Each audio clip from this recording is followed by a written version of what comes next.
Hare Krishna, Hare Ram Krishna, Ram Hare Hare Krishna Hare Krishna Krishna Ram Ram Ram Ram Hare Hare Krishna Hare Ram, Ram Ram, Hare Hare, Hare Krishna, Hare Krishna, Krishna Krishna, Hare Hare, Hare Ram, Ram Ram, Hare Hare, Hare Krishna, Hare Krishna, Krishna Krishna, Hare Hare, Hare Ram, Ram Ram, Hare Hare, Hare Krishna, Hare Krishna, Krishna Krishna, Hare Hare, Hare Ram, Hare Rama, Rama Rama, Hare Hare, Hare Krishna, Krishna Krishna, Hare Hare, Hare Rama, Rama Rama, Hare Hare.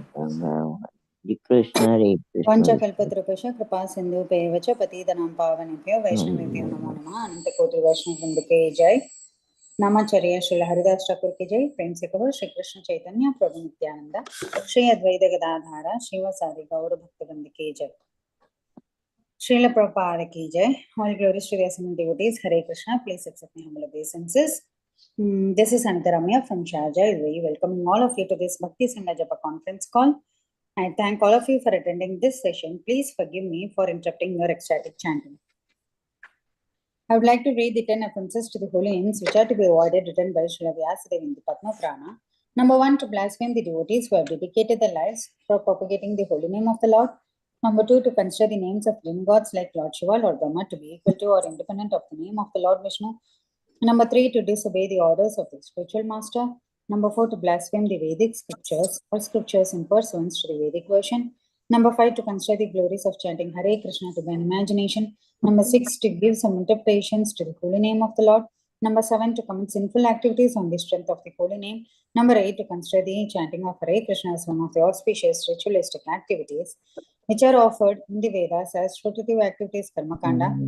Number 9, to instruct a faithless person about the glories of the holy name. Number 10, to not have complete faith on the strength of the holy name and to maintain material attachments even after understanding so many instructions on this matter. It is also intends to be initiated by any devotee who claims to be Vaishnava must guard against these offenses in order to achieve the desired success, that is Krishna Prema. Hare Krishna, dear devotees, I once again welcome all of you to this Bhakti Sangha Japa conference call. And today we will be moving on to our next session. But before moving on to our next session, which is Srimad Bhagavatam, I would like to know who are all present on the call today. Hare Krishna. Hare Krishna Bhataji, Dandavat Pranam, Srila Prabhupada ki Jai, Guru Maharaj ki Jai. This is Arvind Das from Chicago. Hare Krishna. Hare Krishna, Arvind Prabhuji. Please accept my humble obeisances. All glories to Srila Prabhupada. Thank you so much, Prabhuji, for joining the call and giving us your recitation. Hare Krishna.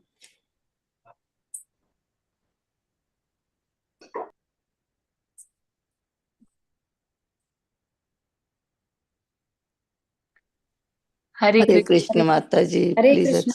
Mataji. Mataji, you are muted. Shamagori, yeah, Shamagori Mataji muted. Hare Krishna, Anita Mataji, please accept my humble obeisances. All glories to Srila Prabhupada. This is Shamagori Devidasi from Charlotte. Hare Krishna, Shamagori Mataji, please accept my humble obeisances. All glories to Srila Prabhupada. Thank you so much, Mataji, for joining the call. Hare Krishna. Hare Krishna. Hare Krishna Nita Mataji Dandavat Pranam Srila Prabhupada ki Jai Guru Maharaj ki Jai Priti Dasi from Charlotte. Hare Krishna. Hare Krishna, Preeti Mataji, please accept my humble obeisances. All glories to Prabhupada. Thank you so much, Mataji, for joining the call. Hare Krishna. I don't know, something has come on Zoom, I think. Here and there, I'm searching. Okay. Yeah, go ahead, dear devotees, for introduction. Hare Krishna, Anita Mataji, Dandavat Pranam, all Guru Srila Prabhupada and Gurudev. This is Radha Pyari Devidasi from Baltimore. Hare Krishna, Radha Pyari Mataji, please accept my humble obeisances. All glories to Srila Prabhupada. Thank you so much, Mataji, for joining the call. Hare Krishna. Hare Krishna, Anita Mataji, all Guru Prabhupada and Guru Maharaji. My humble obeisances to you and all the devotees. This is Krishna Kumari Devidasi from Raleigh. Hare Krishna. Hare Krishna, Krishna Kumari Mataji, please accept my humble obeisances. All glories to Srila Prabhupada. Thank you so much, Mataji, for joining the call. Hare Krishna. Hare Krishna, Anita Mataji, please accept my humble obeisances. All glories to Srila Prabhupada. Welcome back, Mataji. Nice to see you again, and I hope you have lots and lots of fun with Guru Maharaj Association. Hari Bol. And also Bhakti Sangha Devotees Association. Hari Bol. Nice to see the pictures also in the group. Hari Bol. Hare, Hare, Hare, Bol. Thank you so much, dear Vinita Gandharika Mataji. Please accept my humble obeisances. All glories to Srila Prabhupada. Yes, of course, Mataji, it was very much fun-filled program. which will boost us for other so many years also. So thank you so much, Mataji, and thank you to Guru Maharaj for giving that association also. Welcome to the call, Mataji. Hari Bol. Hare Krishna, dear devotees. I once again welcome all of you to this Bhakti Sangha Japa conference call. So today we will be moving on to our next session, that is Srimad Bhagavatam. But before moving on to the session, I would like to read the introduction of the speaker today. Hare Krishna, Prabhuji, please accept my humble obeisances. All glories to Srila Prabhupada. So today's speaker is His Grace Mahabhagavat Prabhu. His Grace Mahabhagavat Prabhu, though born in a Madhva Vaishnava family, was drawn to atheism in his adulthood. While he started reading Srila Prabhupada's Bhagavad Gita as it is, just to find faults in it, this book had a profound impact on his life and clarified a lot of his misunderstandings. He met his spiritual master, His Grace Sriman Sankarshan Prabhu, in 2004, but it was only after several years of intense discourses and answers to over 600 questions he was initiated in 2011 at ISKCON Austin, Texas, and then received his second initiation in 2013 at ISKCON Kaunas, Lithuania. Today, he extensively preaches from all of Srila Prabhupada's books. His primary services are Sankirtan, book distribution, teaching, mentoring, cooking, and deity worship. He speaks English, Kannada, Marathi, Hindi, and Telugu, and has a basic understanding of Sanskrit and German. He pursued a PhD in machine learning and computational linguistics in Toronto, but this coincided with his increasing interest in Bhakti and had to choose between the umpteen research papers and the works of Srila Prabhupada. He currently works in the corporate world as a chief technology officer at an insurance company. Hare Bol. Hare Krishna, Prabhuji, please accept my humble obeisances. All the praise to Srila Prabhupada. Thank you so much, Prabhuji, for giving us your valuable time and association. And dear devotees, I once again welcome all of you to this Bhakti Sangha Japa conference call. And today's verse will be from Srimad Bhagavatam, Canto 7, Chapter 15, Text 75. Hare Bol. Hare Krishna. Hare Krishna, please accept my humble obeisances. Jai Srila Prabhupada. Jaya Radha Madhava, Jaya Kunja Bihari, Jaya Radha Madhava, Jaya Kunja Bihari, Jaya Gopi Jana Vallabha, Jaya Girivaradhari, Jaya Girivaradhari, Jaya Gopi Jana Vallabha, Jaya Girivaradhari, Jaya Girivaradhari. Yashodhanandana Vraja Janarandana, Yashodhanandana Vraja Janarandana, Yashodhanandana Vraja Janarandana, Yashodhanandana Vraja Janarandana, Yashodhanandana Vraja Janarandana, Yamuna Tira Vanachari, Yamuna Tira Vanachari, Jaya Radha Madhava, Jaya Kunja Bihari, Jaya Radha Madhava, Jaya Bihari. Hare Krishna, Hare Krishna, Krishna Krishna, Hare Hare, Hare Rama, Hare Rama, Rama Rama, Hare Hare. Jaya Prabhupada, Jaya Prabhupada, Jaya Prabhupada, Srila Prabhupada, Hare Krishna, Hare Krishna, Krishna Krishna, Hare Hare, Hare Rama, Hare Rama, Hare Hare.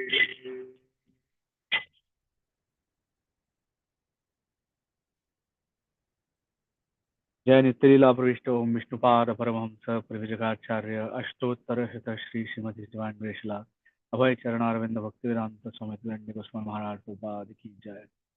अनंत कोटि वैष्णव वृंद की जय। वाञ्छा कल्पतरुभ्यश्च कृपा सिन्धुभ्यो च पतितानां पावनेभ्यो वैष्णवेभ्यो नमो नमः। अनंत कोटि वैष्णव वृंद की जय। Hare Krishna, dear devotees, thank you very much for sharing your time and your attention with this beautiful Bhakti Sangha Japa group conference call. It's a wonderful initiative and I am very honored and very blessed to be part of this today. So as Mataji said, we are going to focus today on the verse number 75 from the 15th chapter of the 7th canto of the Srimad Bhagavatam. Om Namo Bhagavate Vasudevaya. Om Namo Bhagavate Vasudevaya. Om Namo Bhagavate Vasudevaya. Narayanam Namaskritya Naram Chaiva Narottamam Devim Saraswatim Vyasam Tato Jayamudiraye Nashtaprayeshu Bhadreshu Nityam Bhagavata Sevaya Bhagavati Uttama Shloke Bhaktir Bhavati Naishtiki Yuyam Naloke Bata Bhuri Bhaga Lokam Punana Munayo Bhiyanti Yesham Grihana Avasatiti Sakshat Gudham Param Brahma Manushya Lingam Yuyam Nraloke Bata Bhuri Bhaga Lokam Punana Munayo Bhiyanti Yesham Grihana Avasatiti Sakshat Gudham Param Brahma Manushya Lingam Yuyam Naloke Bata Bhuri Bhaga Lokam Punana Munayo Bhiyanti Yesham Grihana Vasati Sakshat Gudham Param Brahma Manushya Lingam. Synonyms, the word by word translations. Yuyam, all of you Pandavas, Nraloke, in this material world, Bata, indeed, Bhuri Bhaga, extremely fortunate, Lokam, all the planets of the universe, Punana, who can purify, Munayaha, great saintly persons, Abhiyanti, come to visit, just like ordinary persons. Yesham, of whom, Grihan, the house of the Pandavas, Avasyati, resides, Iti, does, Sakshat, directly, Gudham, very confidential, Param, transcendental, Brahma, the Parabrahman, Krishna, Manushalingam, as if an ordinary human being. Translation and purport by His Divine Grace, Srila A.C. Bhaktivedanta Swami Prabhupada. Srila Prabhupada ki jai. My dear Maharaj Yudhishthir, you Pandavas are so very fortunate in this world that many, many great saints who can purify all the planets of the universe come to your house just like ordinary visitors. Furthermore, the Supreme Personality of Godhead, Krishna, is living confidentially with you in your house just like your brother. I'll read the translation just once more. My dear Maharaj Yudhishthir, you Pandavas are so very fortunate in this world that many, many great saints who can purify all the planets of the universe come to your house just like ordinary visitors. Furthermore, the Supreme Personality of Godhead, Krishna, is living confidentially with you in your house just like your brother. Purport, Srila Prabhupada. Here is a statement exalting a Vaishnava. In human society, a Brahmana is the most respected person. A Brahmana is one who can understand Brahman, the impersonal Brahman. But hardly ever can one understand the Supreme Personality of Godhead, who is described by Arjuna in Bhagavad Gita as Param Brahma. A Brahmana may be extremely fortunate in having achieved Brahma Jnana, but the Pandavas were so exalted that the Param Brahman, the Supreme Personality of Godhead, was living in their house like an ordinary human being. The word Bhuri Bhagah indicates that the Pandavas were in a still higher position than Brahmacharis and Brahmanas. In the following verses, Narada Muni repeatedly glorifies the position of the Pandavas. Om Ajnanatimirandhasya Jnananjana Chakshurunmilitam Mena Tasmai Shri Gurave Namaha. I was born in the darkness of ignorance. My spiritual master opened my eyes with the torchlight of knowledge. I offer my respectful obeisances at the lotus feet of my spiritual master. Vandeham Sri Guru Sri Utapadakammalam Sri Gurun Vaishnavamscha Sri Rupam Sagrajatam Sagana Raghunathanvitam Tam Sajivam Sadvaitam Savadhutam Parijana Sahitam Krishna Chaitanya Devam Sri Radha Krishna Padan Sagana Lalita Sri Vishakhanvitamscha He Krishna Karuna Sindho Deenabandho Jagatpate Gopesha Gopika Kanta Radha Kanta Namaste Saptakanchana Gaurangi Radhe Vrindavaneshwari Vrishabhanusade Devi Pranamami Hari Priye Vancha Kalpatarubhyascha Kripa Sindhubhyo Cha Patitanam Pavanebhyo Vaishnavebhyo Namo Namaha. Anantakoti Vaishnava Vrinda Ki Jai. Hare Krishna, dear devotees. Thank you very much again. This is, if we reflect on this chapter, we are nearing the end of this chapter 75, which is titled Instructions for Civilized Human Beings. So it's important to note that civilized human beings, these instructions may not apply to someone who is uncivilized or someone who is living in animal consciousness in a human body. So it's very important to realize that these instructions actually apply to humans in human life. Okay, so Narad Muni has been instructing Yudhishthir Maharaj. He has given Yudhishthir Maharaj some simple instructions to start with. Then there were some medium instructions which were a little bit more difficult to understand. Then there were some quite advanced instructions, very subtle in the previous verses. You may have heard the classes. You would have seen that these instructions are not easy at all, even for advanced spiritualists to understand, let alone the ordinary people.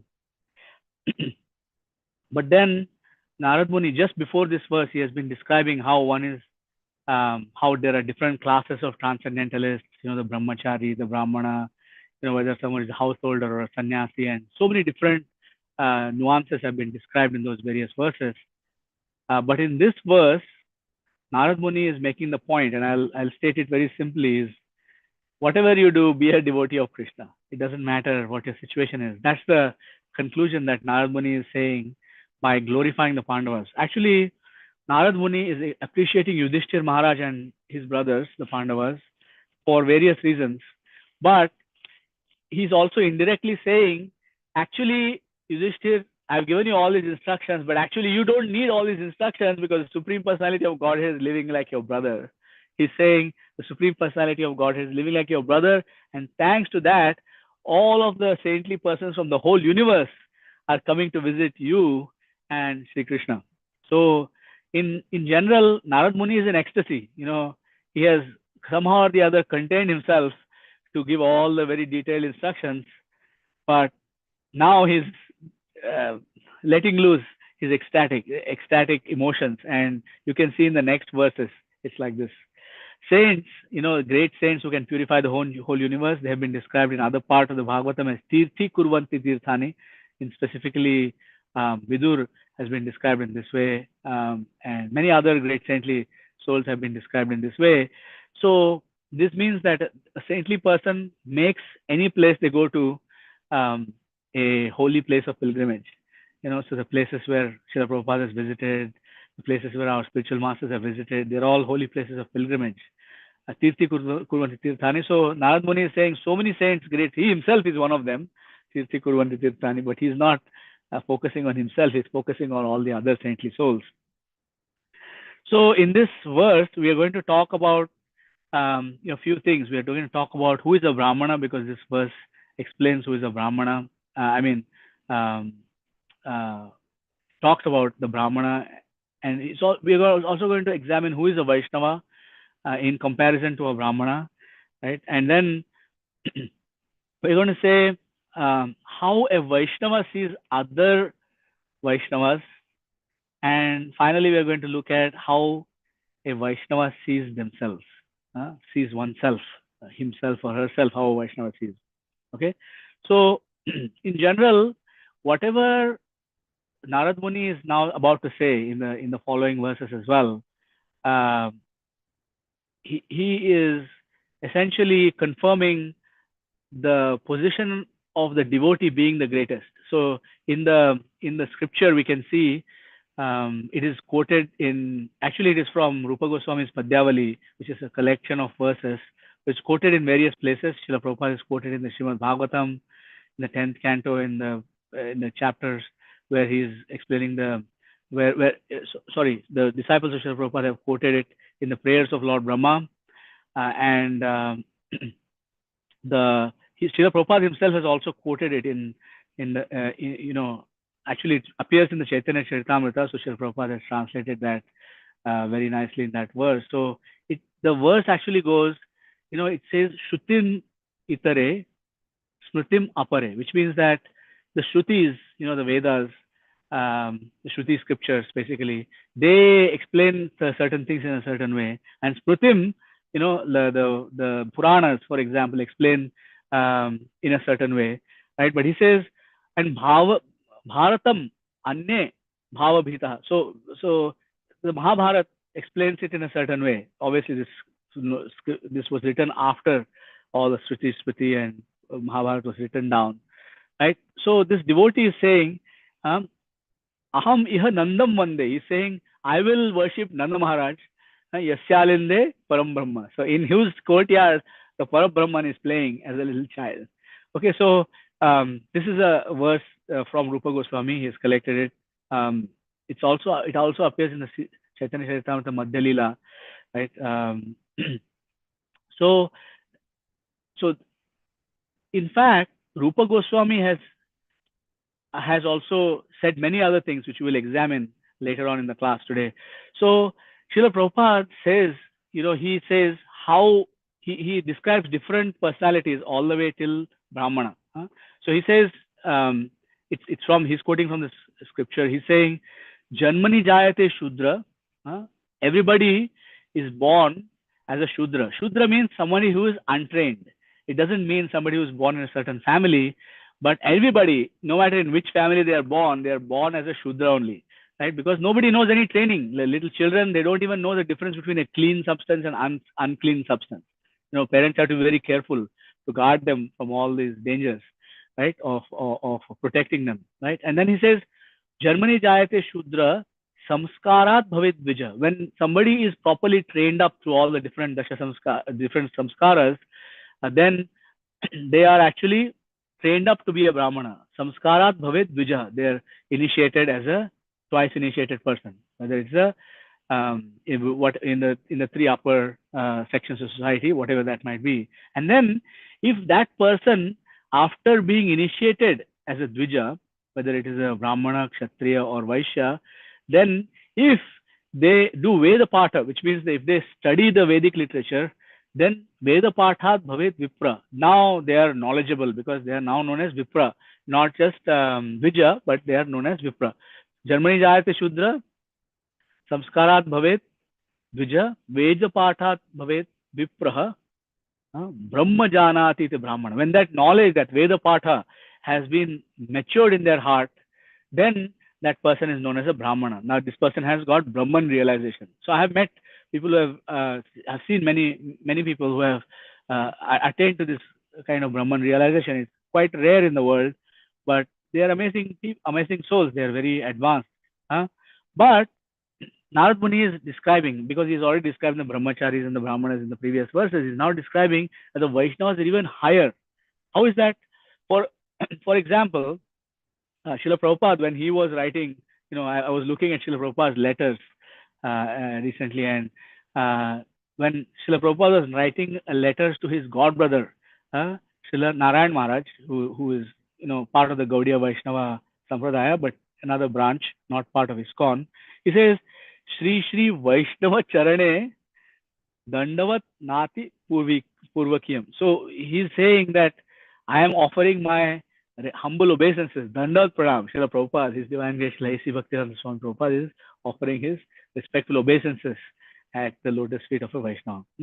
So it is also described in other parts of the scriptures how a Vaishnava is superior to a Brahmana. So in general, a Brahmana is meant to be the guru of society, correct? So, but in the Vaishnava, in the scriptures, it is said like this. It says, Shat karmo nipuno vipro mantra tantra visharadaha. That means whether they know the 6 karmic, different kind of karma kandas. Shat karma nipuno vipro mantra tantra visharada. They are expert in mantra, beautiful pronunciation. Tantra, they know all the methods and the rituals, how something is to be performed. Visharada, they are past masters, scholars. Visharada. Visharada means topmost scholar. Visharada.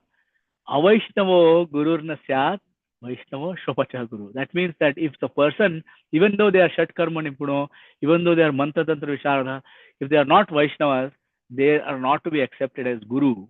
Whereas Vaishnava Shopacha Guru. So Vaishnava, even if he comes from a family of dog eaters, in other words, very uncultured background, Malaysia or Yavana background, they must be worshipped as Guru. Shat Karma Nipuno Vipro Mantra Tantra Visharada Vaishnava Guru Nasat Vaishnava Shopacho Guru. So that's what Srila Prabhupada has quoted.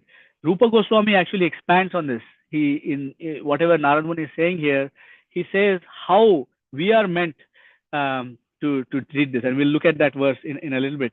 So the purport of this verse, and Srila Prabhupada writes that in one of the purports of the Srimad Bhagavatam, I think it's 6.13, I don't remember the verse number off the top of my head, but he says that a Vaishnava is already a Brahmana without even undergoing various reformatory processes, whereas a Brahmana may not be a Vaishnava. Not all Brahmanas are Vaishnavas, but all Vaishnavas are automatically Brahmanas according to the Shastra. So if we read this, we just said this, right? Like when I started the class, I said, Vancha kalpatarubhyascha kripa sandubhyo patitanam pavanebhyo vaishnavebhyo namo namah. A genuine Vaishnava is a desire tree full of compassion, and such a Vaishnava can uplift me, to actually become closer to Krishna, right? So if we look at this particular sentiment of who is a Vaishnava has been expressed by many great souls. For example, Prahlad Maharaj, who is one of our great souls, he says, Swastya tu Vishwasya Khalu Prasidatam. Khala Prasidatam. So he's saying, may everybody, be happy.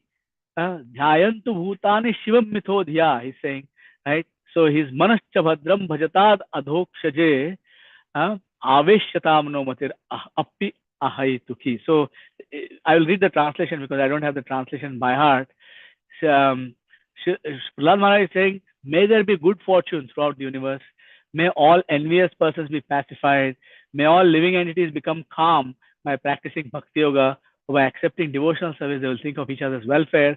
Therefore, let us all engage in the service of the Supreme Transcendence, Lord Sri Krishna, and always remain absorbed in thoughts of him. So, in other words, what a Vaishnava is, why a Vaishnava is higher than a Brahmana is, while a Brahmana may understand transcendence, a Vaishnava is trying to give transcendence to others, very actively trying to make it very easily accessible through Harinam Sankirtan, through Krishna Prasad, through various, through the philosophy, through helping people understand their eternal relationship with Krishna. Vaishnava is actually helpful. Therefore, they are very superior. So, when we look at who is a Vaishnava, we can say that a Vaishnava, according to Srila Prabhupada, he's saying a Vaishnava is he who wants to deliver the fallen souls. Who wants to deliver the fallen souls? That person is a Vaishnava. So that is very, very rare. Srila Rupa Goswami is describing how we should associate with other Vaishnavas. So if we are a Vaishnava or we are trying to be a Vaishnava, how should we associate with other Vaishnavas? Srila Rupa Goswami says in his Upadeshamrita, in the Nectar of Instruction, he says there are three. He's classifying the Vaishnavas into three levels of maturity, and he's saying Krishne Tiyasya Giritam Manasadriyeta Dikshasti Chet Pranatibhischa Bhajantamisham Shushrusaya Bhajana Vidyam Ananyamanya Nindadishunya Hridamipsita Sangalabhya. Rupa Goswami is saying that if a person is chanted the name of Krishna even once, then we have to offer that person a respect mentally. In our mind, we have to offer them humble respect. Even if a person has, no matter what background they are from, if they have said Krishna once, we have to mentally offer a respect to them. But if a person is confirmed, Dikshasti, so if a person has confirmed themselves to be following the Vaishnava principles, then that person should be offered actual obeisances. Please accept my humble obeisances, Dandavat Pranam, and so on. Not just saying it, but actually doing it when you see a Vaishnava, right? And then there are certain Vaishnavas who are so advanced that Shushrusaya Bhajana Vidyam Ananyamanya Nindadishunya. They have no other subject matter in their consciousness. Ananyamanya Nindadishunya. And they have no propensity to criticize anybody. Ananyamanya Nindadishunya. That person we have to Shushrusaya Bhajana Vidyam Ananyamanya Nindadishunya Idamipsita Sangalabhya. We have to take their association into our heart. We have to take their association as very, very auspicious and completely hanker for receiving them and then serving them by hearing from them and by serving them physically, right? So if you look at so many examples, before we get into the examples, we know that we cannot be a Vaishnava if we fail to respect other Vaishnavas. So for example, if I take the opposite, like if I take the extreme, for example, if we blaspheme the Vaishnavas, then our Vaishnavatta is going to be destroyed, because it's an offense. It's a first offense against the holy name. The holy name is most forgiving, but the holy name does not forgive a person who blasphemes somebody who is propagating the holy name all over the world. So it's the first offense against the holy name. So we should definitely, if you look at the extreme, at minimum we should not blaspheme. But really, what these verses, what this verse and what Narad Muni is appreciating is about all the Vaishnavas who are sincerely practicing Krishna consciousness. Now, you might say, okay, this refers to Prabhu. This refers to the Pandavas, who have Krishna as their personal associate. But actually, many of us know the pastime of Sri Gauridas Pandit, the pastime that Gaurnitai played, of the Gaurnitai becoming the deities and the deities becoming, getting animated and walking off the altar and so on. This is a beautiful pastime. I will share the story if somebody wants to know it further in the question and answer section, but I don't want to get into the story right now.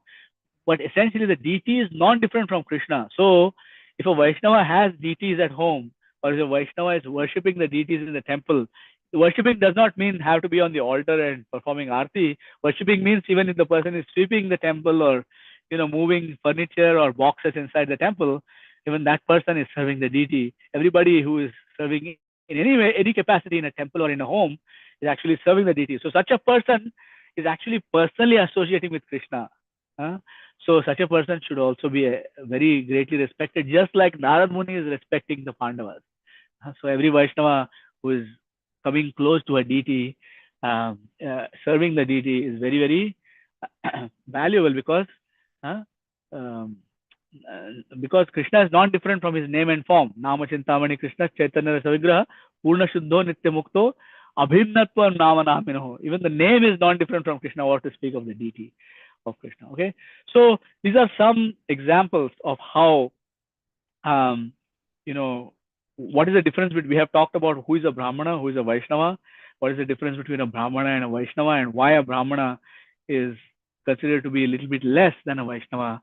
because a Brahmana might be concerned about his own welfare, whereas Vaishnava is concerned about all the other people's Vaishnava welfare. Now, the final thing is, okay, Vaishnava sees other Vaishnavas as very exalted, okay? But how does a Vaishnava see himself? So, for example, let's say somebody is serving the deity or somebody is chanting the holy name, so such a Vaishnava actually does not see themselves as very great, and that is the fundamental thing, is that a Vaishnava is someone who does not consider themselves great at all. A Vaishnava is actually somebody who does not even consider themselves a Vaishnava.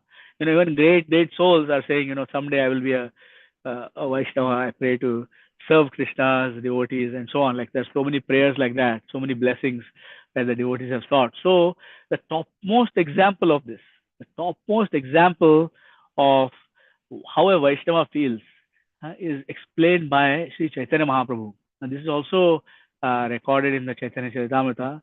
He says, he starts out by negating all of the different designations. He says, Naham Vipro na cha Narapatir, Napi Vaishyo na Shudro, Naham Varni na cha Grihapatir, Na Vanastho Yatirva. Okay, these are all the negations. Chaitanya Mahaprabhu has said, Naham Vipro, I am not a learned Brahmana.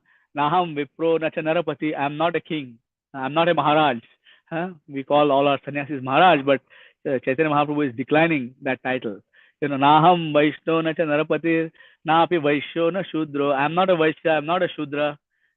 Okay, then maybe you are you are declining to accept a Varna, but maybe you are in one of the ashrams. He's saying, no. Naham Varni, I am not in any Varnashram. Says Naham Varni na cha Grahapati. I am not a Grahastha. I am not a Brahmachari. I am not a Grahastha. Naham Varni na cha Grahapatir. Napi na Vanastho Yatirva. I am not a Vanaprastha. Chaitanya Mahaprabhu walks through the forest and all, but he's saying I am not a Vanaprastha. He's a sannyasi, but he's saying na Yatirva. I am not a sannyasi either. So Srila Prabhupada, while explaining this verse, he says, okay, then what you are? If you are not this, you are not this, you are not this, you are not this, you are not this, then what you are? So he says, Kintu Prodyan Nikhila Paramananda Purnamritabdher Gopi Bhartu Padakamalayur Dasa Dasa Dasa Anudasa. Dasa Dasa Anudasa. So, Kintu, but I am Prodyan Nikhila Paramananda Purnamritabdher, the person who is full of ecstasy. Nikhila Paramananda Purnamritabdhi. He's an ocean. Purna Amrita Abdhi. Abdhi means ocean. Purna means complete. And Amrita means deathlessness or nectar. Purnamrita. Nikhila Paramananda. Paramananda means the highest happiness. Kintu Prodyan Nikhila Paramananda Purnamritabdher. Who is that? Gopi Bhartu. The master, the husband of the gopis. Gopi Bhartu Padakamalayur Dasa Dasa Anudasa. I am the servant of the servant. So, even though everybody else sees a Vaishnava as very exalted, as a great soul, even Narad Muni being one of the Mahajans, the Pandavas are not mentioned as Mahajans, right? If you look at that verse where all the Mahajans are described, the 12 Mahajans are described, Narad Muni is there too, but the Pandavas are not mentioned. So technically speaking, from that perspective of that verse, for example, right? Swambhur, Narada, Shambhu, Kumara, Kapilo, Manu, that verse, you see that Narad Muni is mentioned, the Pandavas are not mentioned necessarily. But Narad Muni is seeing the Pandavas as his superiors. And it's a fact because Arjuna is a friend, whereas Narad Muni is Bhaktya Vayam Vibho. He's in Dasya, he's in that kind of rasa. He's in a so he recognizes that the greatness of the Pandavas, even though he himself is a Mahajan. He himself travels all over the universe. He's the guru of Valmiki Muni. Ramnami is coming soon, but he is the guru of Valmiki. He is the guru of so many. He's the guru of Prahlad. He's the guru of Dhruva. He's the guru of so many of our great Vaishnavas. But he himself considers himself to be less than the Pandavas. So he's glorifying the Pandavas in this way. But the others, the Vaishnavas, the Yudhishthir Maharaj, Arjun, Nakul Sahadev, Bhim, all of these wonderful, great, pure devotees, they are not seeing themselves as anything great. See, you just see the example from this chapter. Even though Narad Muni is glorifying Yudhishthir Maharaj has patiently sat and is inquiring from Narad Muni, what is the instruction, how can we householders be transcendentally situated, and so on and so forth. And the whole scriptures are actually full of these things. I have collected so many things in preparing for this class. One of them is this verse. So here, this is verse number 719. Maybe everybody can read together this verse. We will read just the translation from 719 Bhagavatam. We've already studied this verse in this group before. So some of you may remember, but some of you may not remember. But here it is. The all-pervading personality of Godhead exists within the heart of every living being, and an expert thinker can perceive how he is present there to a large or small extent. Just as one can understand the supply of fire in wood, the water in a water pot, or the sky within a pot, one can understand whether a living entity is a demon or a demigod by understanding that living entity's devotional performances. A thoughtful one can understand how much a person is favored by the Supreme Lord by seeing his actions. So I'm just taking a short part of the purport where Srila Prabhupada is quoting this verse. Yadyad vibhutimat sattvam srimad urjitameva tattadevavagachatvam mama tejomsha sambhavam. Krishna, know that all beautiful and glorious and mighty creations spring from a spark of my splendor. So now we can think about it. We can imagine that the mountains, and we can think of Niagara Falls or whatever other wonderful, beautiful sights are there, are all spark of Krishna's splendor. But we should also see that when some devotee is serving very nicely, that is also Krishna's splendor. In the purport, Srila Prabhupada writes, we have the practical experience of seeing that one person is able to do very wonderful things, but another cannot do those same things, and cannot even do things that require only a little common sense. He says, Srila Prabhupada is describing, there are many great, very capable people in the world who are doing so many amazing things, building large skyscrapers, they are doing some amazing, beautiful electronic machinery. They are creating all these machines that speak like human beings. They are doing so many things, whereas another cannot do those same things and cannot even do things that require only a little common sense. Somebody cannot even go and purchase salt from the supermarket properly, without asking you 100 questions. What kind of salt you want? How much weight? All these different kinds of questions.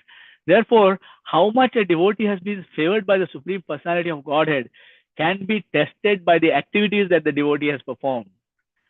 So, Srila Prabhupada is writing, further in the purport, he is quoting the one of the famous verses from the Chaturshloki of the Bhagavad Gita, saying, Tesham satata yuktanam bhajatam pritipurvakam dadami buddhiyogam tam yenamam upayantite. To those who are constantly devoted and who worship me with love, I give the understanding by which they can come to me. Very practical. A teacher instructs a student, student is capable of taking more and more instructions. So, Srila Prabhupada is saying that in spite of being instructed by the teacher, the student cannot make strides in an understanding. So this has nothing to do with the partiality of the teacher. Krishna is giving the same mercy to everybody. But when Krishna says, Tesham satata yuktanam bhajatam pritipurvakam dadami buddhiyogam tam, means that he is prepared to give bhakti yoga to everyone. Krishna wants to give bhakti freely to everyone. That's what Chaitanya Mahaprabhu did. But a person must be capable of receiving it. When a person exhibits, Srila Prabhupada writes, wonderful devotional activities, a thoughtful man understands that Krishna has been more favorable to this devotee. So if you look at the Brihad Bhagavatamrita, which is a text by Srila Sanatana Goswami, which is translated now, available from the BBT, translated by Gopi Pranadhan Prabhu, one of Srila Prabhupada's foremost scholars, he in that whole book, it's a question of how every devotee is seeing some other devotee as their superior.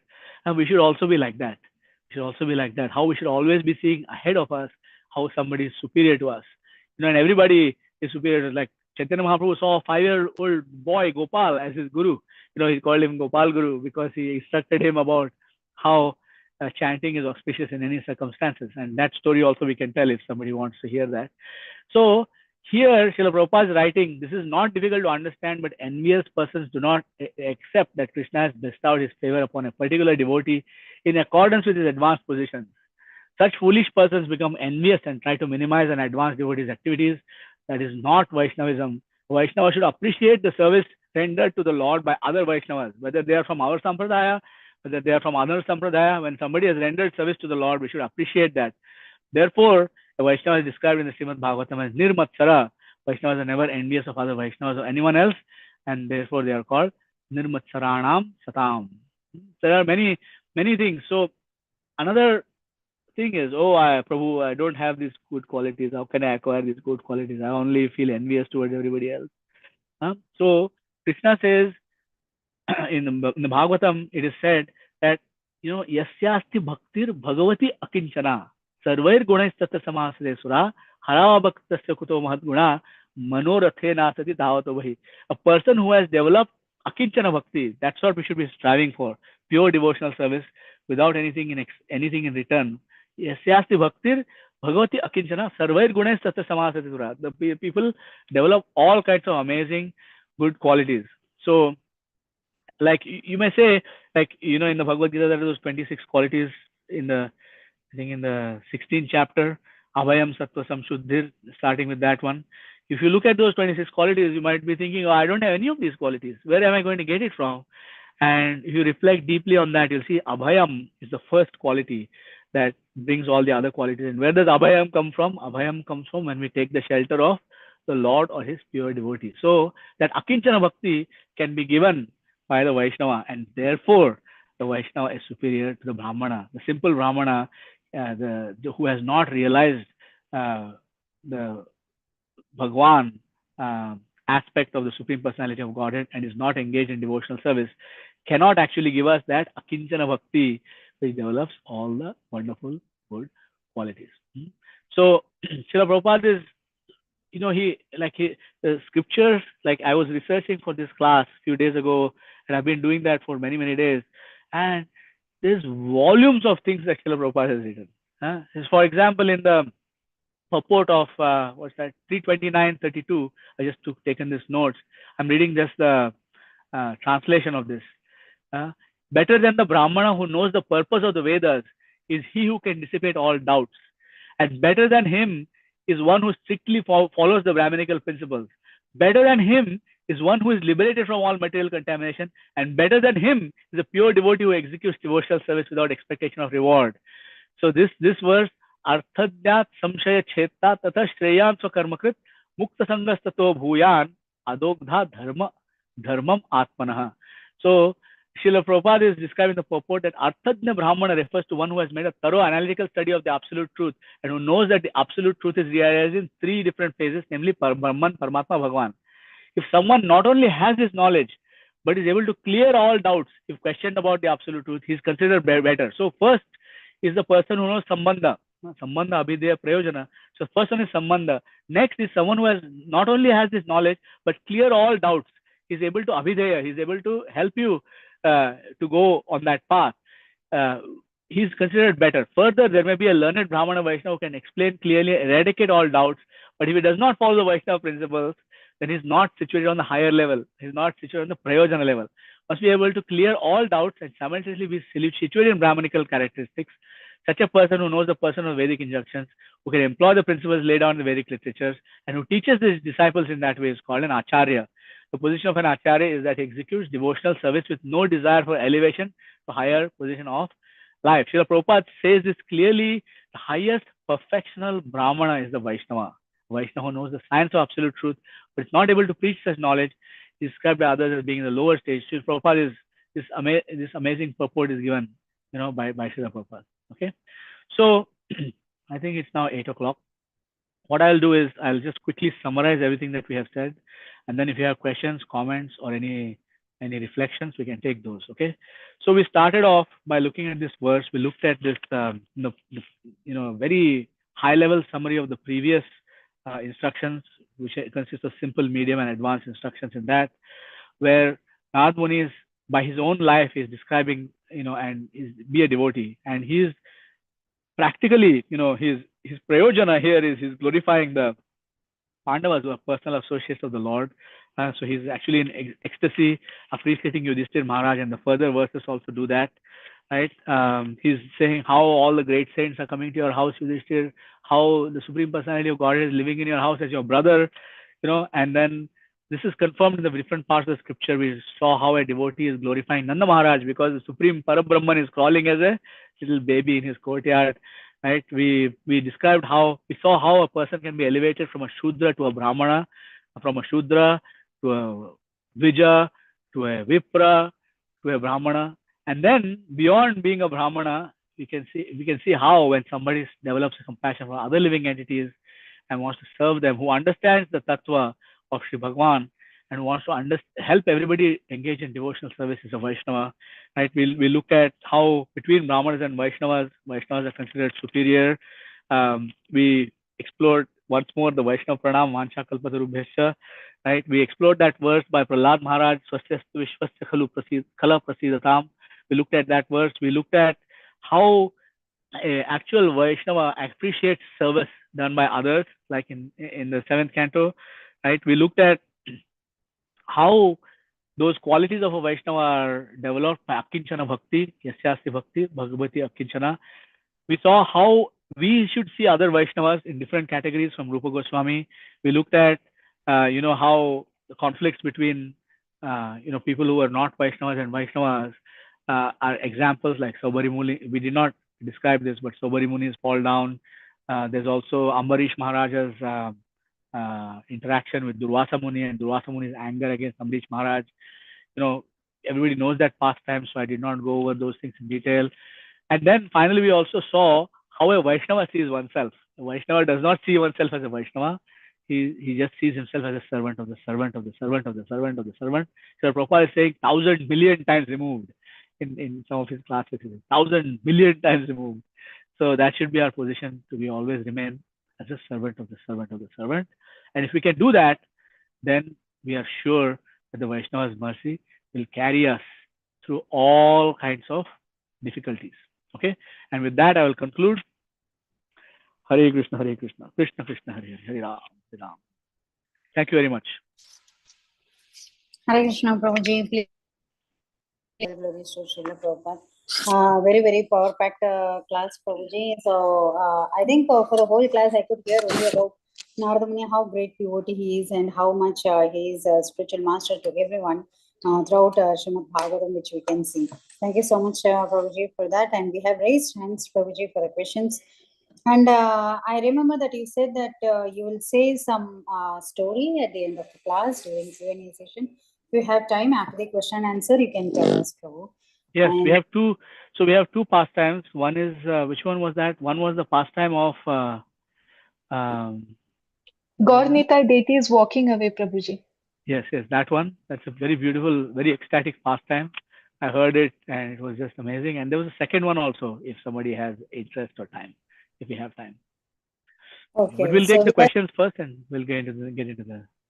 okay. Yeah, actually, we are waiting for the first time also. So let's go for the questions. And before that, raised hands. Yeah, we have Anuradha Mataji. Hare Krishna, Prabhu. Mataji, Dandavat can I Pranam. go? Okay, Please Shama go. Gauri. Sorry, Yeah, Mataji. yeah. Shama Gauri Thank Mataji. you, Mataji. So, Hare Krishna, Prabhuji, please accept my humble obeisances. All Please good. accept mine. Thank you Hare so Hare. much, Prabhuji. Very, very wonderful class. Prabhuji, I want to hear the story about that deities walking and the disciple of Gauridas Pandit is Hridaya Chaitanya. How the deities, they manifested in the heart of Hridaya Chaitanya. All that I want to hear, Prabhuji. Okay. The Hridaya Chaitanya pastime, I know about it, but I haven't heard it in detail recently. So it's not in my immediate memory. So I may not be able to do that pastime justice. But we'll go to the pastime for sure about Gauridas Pandit's deities. But I wanted to see if anybody had any questions before we get into the pastime. Yes, Prabhu. We have Anuradha Mataji raised hands. Please go Hare ahead, Krishna. Mataji. Thank you, Mataji. Hare Krishna, Prabhu. Dandavat pranam goes to Srila Prabhupada. Thank you for the wonderful class. Prabhu, please forgive my weak memory. You read Srila Prabhupada's 2 wonderful purports. Can you just repeat the verse number so that I can sometime read that? Yes. The most recent one that I read was 3:29:32. 3:29:32. Okay. And the previous to that? The previous was 7:19. 7:19. Okay. Thank you, Prabhu. And okay, my question is, like, as you're saying, a Vaishnava does not see herself or himself as a good Vaishnava, but they see others to be good. But then I guess, I don't know if I should call myself a Vaishnava, but when I see others not doing their service properly, not being totally dedicated to the temple or to the deities, and they try to sneak out with their service, I automatically think I'm a better devotee than them, Prabhu. How do I correct myself, please? Because I try not to cut corners. I mean, I definitely make mistakes. No, that's good. Yeah, that's really good. So, see, sometimes what I can say is, if you are in a position of being their leader or being their Bhakti Riksha coordinator or their counselor or their service leader or something like that, then it is your duty to tell them this is not to be done. Don't do this again. This cannot be done. So that's our duty, to help them. But even higher duty of the leader, as we can see from the great leaders in ISKCON, right? Whenever you look at any great leader within ISKCON, we see that they do correct when it's required to be corrected, but above the correction, they create an atmosphere where everybody is trying to be their best. So that Srila Prabhupada has instructed all the leaders of ISKCON to create an atmosphere in which to set a challenge in which every devotee is inspired to bring out their best individual, spontaneous, and voluntary service. So yes, we can crack the whip and we can say, hey, if you're not here by this time, I'll have to find somebody else. And sometimes that may need to be done. But if you look at temples that are vibrant and temples that are really ecstatic, you will see that the leaders have managed to create an atmosphere in which everybody feels a sense of love towards the deity. They love the deity, like they have. So here in Toronto, for example, the head pujaris, Brahma Prabhu and Mother Satvadhanu, been serving 30 plus years. And whenever they talk about Radha Kirshor Gopinath, everybody who hears them wants to do something for Radha Kirshor Gopinath. So I think that is a higher principle for us. Anybody who is in any kind of leadership capacity is to figure out how is it that, like, for example, when a mother has a child, initially the mother is just a girl, she doesn't have any responsibilities really. And then one fine day she gives birth to a child, and all of a sudden she becomes very highly responsible for that child.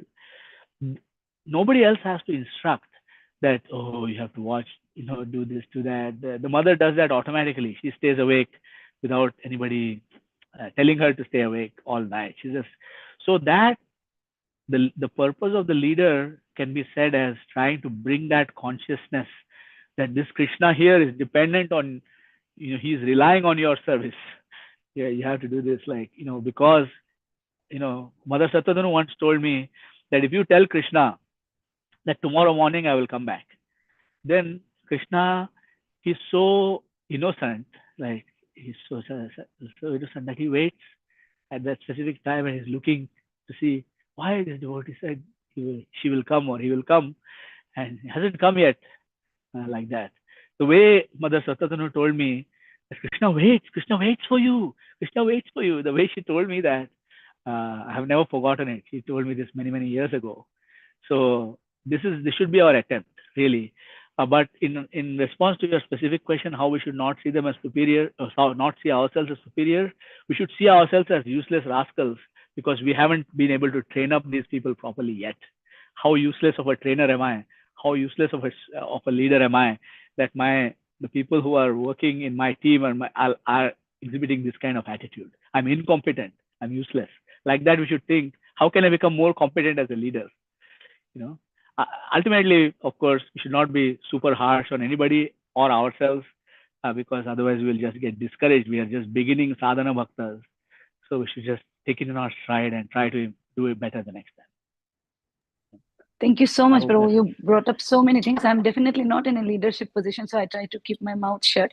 But it is the mental thing that I go through, you know. But though I know I have like zillion times more anarthas than them, but it is so easy to see others' fault and glorify ourselves. At least mentally was what I'm saying. So I was mainly looking for, you know, my mental cultivation where I come. So I can tell you one thing though. I can tell you one thing, Mother Anuradha, is that you may not be in a leadership capacity, but there is no one stopping you from trying to inspire them to do better.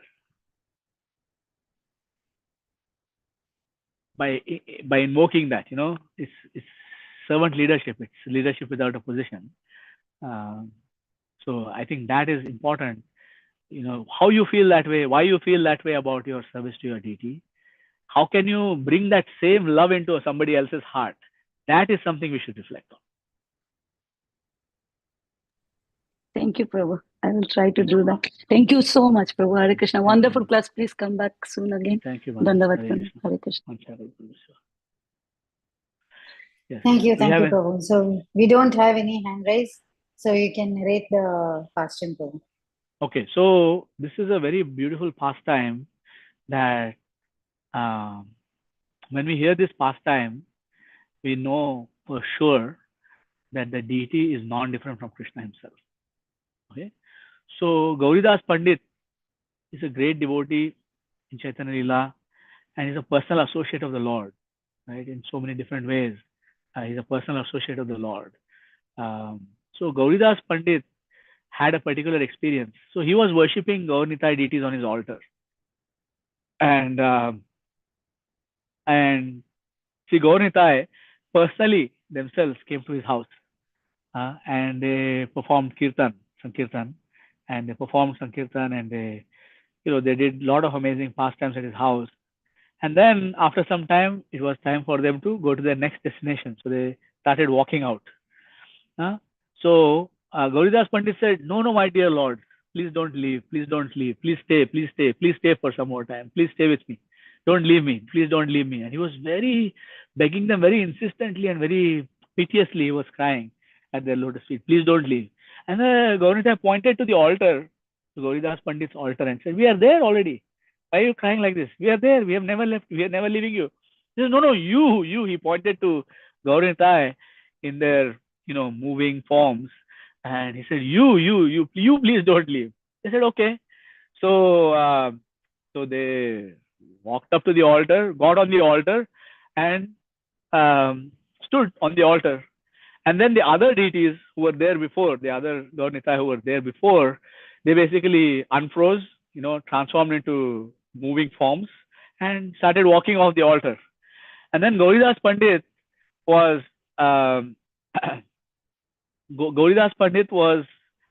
saying that, oh, well, actually, you don't leave. You don't leave. You please don't leave. They said, well, you just, so they went back to the altar. His deities who had unfrozen and were walking out of his house went back to the altar, stood on the altar, and stood. And then the other Gaur-Nitai who were performing pastimes in his house and who had frozen to look like deities, they unfroze and they started walking out of the house. And then Gauridas Pandit was chasing them and said, Mahaprabhu, Nitai, please don't leave, please don't leave. And then said, okay. And then they walked back to the altar, and the deities who were on the altar started walking out. And this happened so many times, up and down, up and down, up and down, that Gauridas Pandit completely lost track of which of this set of Gaur-Nitai are his deities and which set of Gaur-Nitai are the moving forms who have walked in from outside. He could not track. So finally, Gaur-Nitai wanted to help him understand and fully realize that actually we are fully present in our deity forms. So whenever a deity is lovingly called to the holy name, the deity appears to the holy name first and foremost, and then the holy name manifests as the deity eventually. And when the devotee just once calls and says, I have this offering for you, I have this flower for you, I have this incense for you, I have this lamp for you, even just once, then the Lord himself comes and manifests in the form of the deity to accept the service of the devotee. The only reason for that, why the Lord comes, is because me as a devotee, I have charma chakshu, I have eyes made of flesh and blood. I don't have the eyes to see the Lord's spiritual form. So therefore, the Lord, out of his incomparable mercy, comes and appears in a form that I can see him and I can serve him. That's pretty much the only reason. Otherwise, many of our devotees have these experiences where the deity talks to them, where the interacts with them, just like we experienced with Gauridas Pandit. There are deities who ate half-eaten laddu in the hand. There are deities even in ISKCON, like there are so many deities like the Mayapur Narsingadev, the Panchatattva, Radha Madhava, Radha Ras Bihari in Juhu, Radha Kirshur Gopinath here in Toronto. There are deities all over the world, and when you go close to their confidential devotees, you will hear certain pastimes which are not publicly discussed, because we don't want this fake thing happening anywhere in ISKCON. So we're very careful about talking about these kinds of miracles and pastimes. But the fact is that the deity is non-different from Krishna himself, and the deity will inspire us. It inspires us. Every pujari knows how the deity inspires them to put on a particular outfit on a particular day, a particular kind of jewelry, every cook knows how Krishna inspires them to make something. And it's, and there are so many amazing miraculous things that are happening around deity. So the bottom line from this Gauridas Pandit's pastime is that the deities of Sri Gaurnitai, the deities of Radha Krishna, are not different from themselves, because they are coming by the mercy of our spiritual masters. Okay? So that's the first pastime. And the other pastime of Gopal Guru, that's another very beautiful pastime, which I love telling. This actually shows Chaitanya Mahaprabhu's humility also, and it shows how a Vaishnava cannot be externally. You cannot externally find out what is the greatness of Vaishnava by looking at them. Okay, this person is the body of a small child. This person is the body of a old man. This person is the body of a girl. This person is the body of a grandmother. This person is the body of such and such different, poor, rich, smart, not smart. All of those things we cannot see the greatness of a devotee. And here's an example. Okay, so Chaitanya Mahaprabhu was once walking, and as he was walking, he was holding his tongue. He had his tongue and he was holding his tongue. And a little boy came up to Chaitanya Mahaprabhu and said, "Why are you holding your tongue, Master? Why are you holding your tongue, sir?" He asked.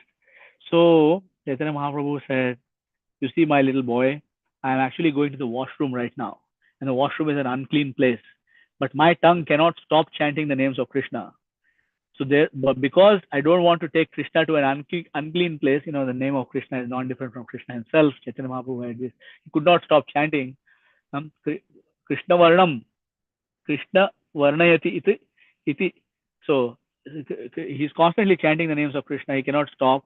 So therefore, I'm holding my tongue so that I can restrain the tongue from chanting Krishna's names until I come back to a clean environment, and then I let the tongue go, and then it can start chanting again." Now, this was Chaitanya Mahaprabhu. And then Gopal said, "But that's not right." He said, "We are advised," Gopal, 5-year-old boy, telling Chaitanya Mahaprabhu, that Antakale cha mameva swaran muktva kalevaram iha prayadi samadbhava mayati nastyatra samshaya. At the moment of death, we are supposed to chant. The moment of death is far more unclean, far more impure for various reasons than just going to the washroom when we are healthy. So if we can chant during the moment of death, and the holy name is not contaminated by us when we are chanting the holy name at the moment of death, then how can the holy name be contaminated by chanting in the washroom or chanting when we are going to the toilet? How can it be contaminated? So Chaitanya Mahaprabhu, it was Leela. Obviously, Chaitanya Mahaprabhu is not requiring any such instructions, but he wanted to bring out the greatness of this boy, Gopal Guru. He named him Gopal Guru. He blessed him. He says, "You are my Guru. You have told me how about the holy name." And that little boy, who was at that time 5 years old, went on to become a great Vaishnava Acharya in the Gaudiya Vaishnava tradition. So that's the pastime of Sri Gopal Guru. So, Hare Bol, Hare Krishna. Thank you so much. Pastimes of Gaurnitai deities and Gopal Guru with Chaitanya Mahaprabhu. Thank you so much. Yes, the name is non-different from the Lord himself. And he said that at last, somehow or the other, if we remember about the Lord at the time of our death, so is it possible, Prabhu? But because we have, means like I'm talking about myself, we have so many desires also filled up. So it's not that I'm a pure devotee. So we have many things. We do chant, we do follow the four regulative principles, but still, that only if we are pure, we can think about the Lord all the time, like how our acharyas are there. So in that case, at the time of death, it's not possible for us to remember the Lord, right? So you don't have to do it on your own, Mataji. You know this. Tesham satayuktanam bhajatam pritipurvakam dadami buddhiyogam tam yena mamutu upayantite. So at the moment of death, Krishna will arrange for you to remember him.